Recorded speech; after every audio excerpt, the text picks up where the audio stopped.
don't think it's good.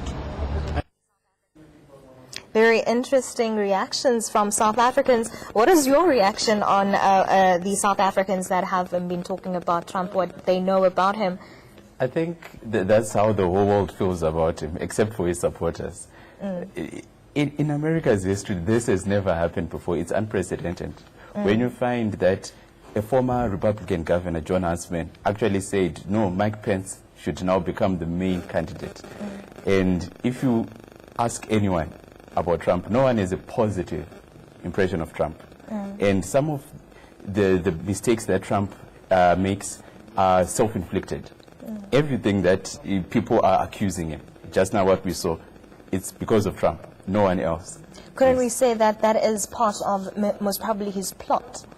Personally, I think it's more of a publicity stunt, because if he was serious about becoming president, he wouldn't be doing all these fiascos. Yes.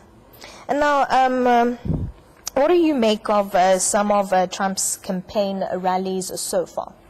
I think Trump appeals to the negative aspects of Americans. I'm not saying all Americans are racist or they're bigots, but he appeals to the dark side of Americans. And there was so much racism at his rallies, so much discrimination of minorities like Muslims, black people, Hispanics, and I think it just showed the world how ugly America could be. Yes. And now let's talk about the important issues that need a focus from the nominees. What would people want them to talk about in tonight's debate? I think people want to talk mainly about jobs. I think people want to talk about the economy.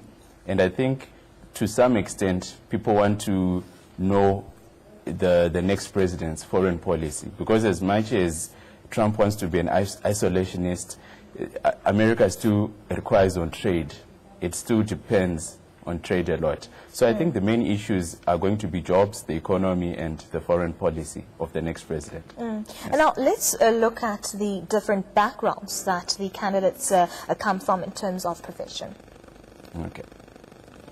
In terms of profession, I think there's no doubt that Hillary Clinton is qualified. She's probably the most qualified person to become president. When you look at a profile, this person was a law professor, she was first lady, she was a senator, she was secretary of state. In recent memory, no one has had the kind of experience that Hillary Clinton has. And when you look at Trump, yes, he's been a successful businessman, but at the same time, this is a person who inherited 400 million.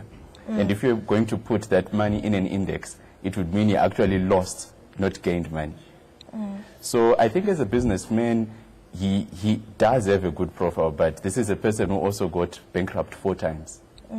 So I think Trump's main portfolio would be a real estate developer. And Hillary Clinton, she's been in politics for quite some time, and being Secretary of State is a big deal because she was implementing the U.S. foreign policy. Yes. And now we know that Trump is already limping. He will be getting into the debate limping, and we know that there has been calls from the Republicans asking Trump to step aside. Do you think at this debate he might just pull another stunt and say, okay, let me just step aside? I don't think he's going to step aside, but he's going to try to bring Bill Clinton's past. I think he's going to try to neutralize what's being said in the media by saying, look, I just said this short statement on women. What about Bill Clinton, who was charged for having an affair with an intern? I know it might get ugly, but he might bring all the Monica Lewinsky stuff and all the 90s drama that happened in the Clinton White House. All right.